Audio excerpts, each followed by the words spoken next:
Namaskar. In this morning's satsang, we had a very interesting discussion on renunciation. So, the highlights we would be sharing now. There were three examples which were taken. One, a person only acquiring knowledge, objective knowledge. Second, a person acquiring knowledge and straight away going for renunciation. And the third one was a person who has acquired knowledge and stage-wise he was led to a situation which was renunciation. All these three were discussed threadbare. The first one was of no use. He could not derive any benefit from the knowledge that he had gained. He was just a hoarder, like any hoarder. He was hoarding the information, just collecting, that's all. Second variety,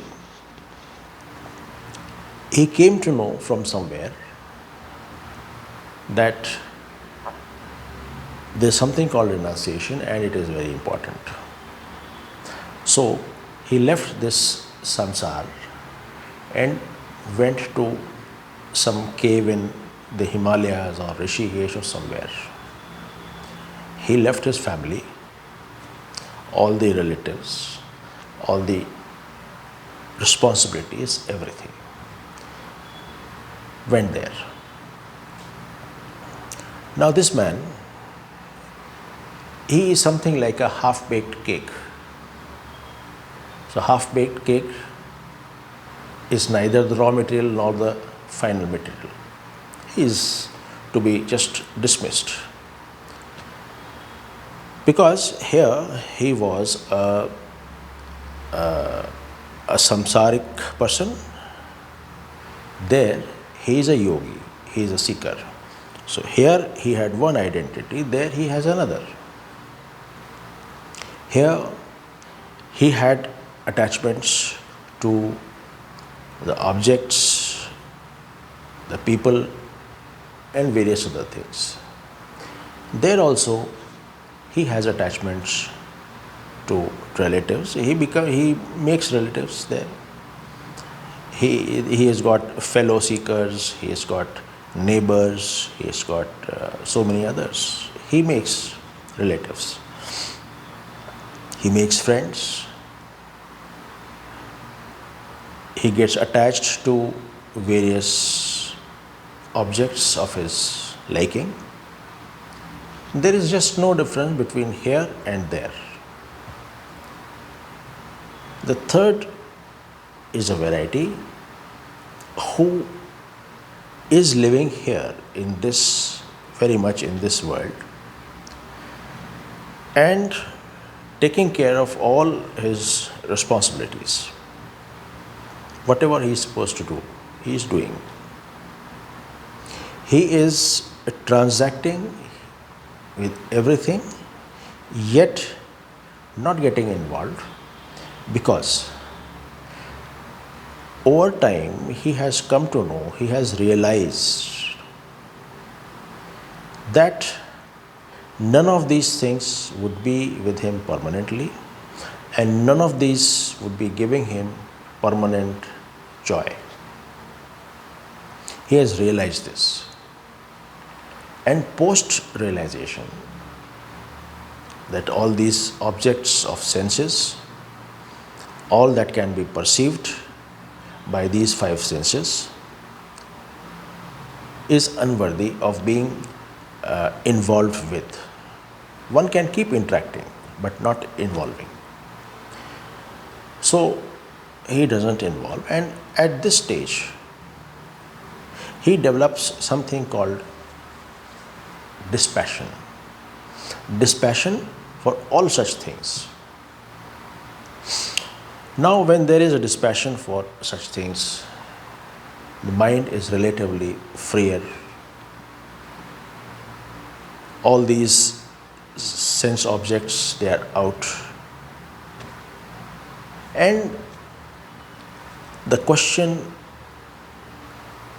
entertained therein and the pursuits therein are for that which is permanent, for that which is the self, which the whole world is running after. That. And there he realizes, he gets knowledge. Knowledge not about something. This knowledge is pure knowledge. Consequent to this, when he got the knowledge, he is staying here, he is interacting, but not getting involved and not depending on any of these sense objects for satisfaction or for joy. And when time comes, he is through with his responsibilities and all. Then at that stage, this dispassion automatically leads this person to renunciation.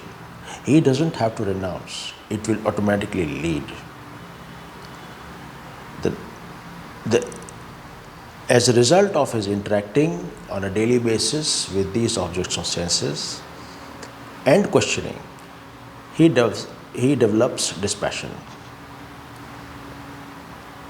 This dispassion leads him to renunciation. He doesn't renounce, it just leads him automatically. Now, once he has renounced and he has got pure knowledge with him, he is totally free from his responsibilities and the obligations. What state he comes to at that point of time is the state of a complete satisfaction, a complete bliss, total bliss. Again, this automatically comes up. One cannot get bliss. It automatically is a result of all previous actions. This bliss is Sachidanand. And having got this, having been in this stage, I don't think one would look for something more. Rather, one would need something more than this is not conceivable by me. At this stage also, one very good story, a fable was discussed. A prince, though it is slightly off the track, but it is concerning renunciation. A prince once reached a sadhu in his forest for prayers. Having reached there, the sadhu said to this prince that you are the great renouncer, greatest of all renouncers, and therefore you should be prayed. This prince was taken aback. He did not know what to say, what to do. He asked him, why do you say so? So he says that if somebody from his palace, he collects all the dust and throws it outside and retains the palace. Has he renounced something? Prince says no. Then he asks, when From this palace, the entire dust is collected and kept with him. But the palace is renounced. Is it renunciation? The prince says, yes, this is renunciation. Then the sadhu says, the greatest of all palaces is the self. Greatest of all possessions is the self. You have left that palace, that possession, for the palatial identity, the palatial ego, and this body of a prince. You have left the highest and embraced the lowest. So, this is how he brought out that only and only the self, which is the highest and the most precious of all, needs to be retained. Rest everything needs to be renounced. And this renunciation, as we understood, is automatic. Knowledge interaction would lead to dispassion. Dispassion would lead to this thing, renunciation, and thereafter Satchitanand. Please contemplate. Thank you.